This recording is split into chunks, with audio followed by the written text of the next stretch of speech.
Of the creation of the Bretton Woods institutions, including the IMF and the World Bank, and subsequently Asian Development Bank, was to basically bring political stability. Because in the interwar years between the First World War and Second World War, it was realized that if countries have disturbed economies, then there is disturbed politics. And disturbed politics gives way to political polarization, it creates wars, it creates conflict. That was the principal purpose. So we are here to just remind the top management of the International Monetary Fund that you have certain responsibilities, which is part of your own constitution and raison d'etre of your creation, that you have to ensure political stability. And in country of Pakistan, what has happened on 8 February 2024 is not that an election has been rigged in the usual way that keeps on happening across the developing world. In Pakistan, an election has been stolen. The Form 45 are the actual results of the election. They are not exit polls in a Western way. These are the final results of an election of every polling station, and they have not been collected, tabulated, organized in the form of an election result. And all what we are demanding, and all what the Pakistani community is demanding all across the world, within Pakistan and all across the world, is that the IMF should tell the regime in Pakistan to do the scrutiny of the election. They can just pick up 10, 15 constituencies. I mean, pick up the constituencies in Lahore of Salman Akbar Raja, pick up the constituencies, the 3 constituencies in Islamabad, and basically determine, pick up 1 or 2 constituencies of Taimur Jhagda in Peshawar. So these are the constituencies. You just have to demand. IMF has huge power and stranglehold on the current regime in Pakistan.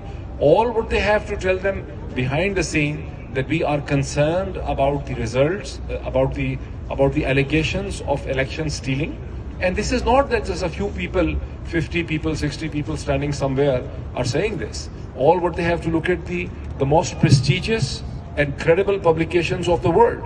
Look at The Economist of London. There is no other publication that has more credibility when it comes to economic matters than The Economist of London. There is no more prestigious newspaper in the world like New York Times, like Washington Post, like Financial Times from the Europe. All these publications have documented and reported that the Pakistani election has been massively rigged. We believe it has actually been stolen from the people of Pakistan. United States stands for democracy. IMF is to ensure the democracy in the world. That is why it is important that IMF should, even behind the scenes, tell the military rulers and regime in Pakistan to basically account for the elections. If a regime in Pakistan is a fake regime, is a stolen regime, it has no acceptability, it has no political legitimacy. How can IMF keep on giving billions of dollars to a stolen regime, to a fake government? Who is responsible for these funds? These funds are not being given to the Sharif Zardari regime. These funds are ultimately being given to the people of Pakistan. It's a poor country of 240 to 250 million people, and they are responsible for returning these funds. So this is what the IMF responsibility is, and this is why, as a journalist, I think that IMF has to look into it, what's really happening in Pakistan, and it has an important responsibility. Now, this is not something which we are creating out of the box. Is it not true that in 2018, when the elections in Venezuela were not considered fair, when United States, UK and so many other countries objected to the form of the elections in Venezuela of Nicolas Maduro government, then the IMF did not give them the money, because when they came and they had paid every penny back.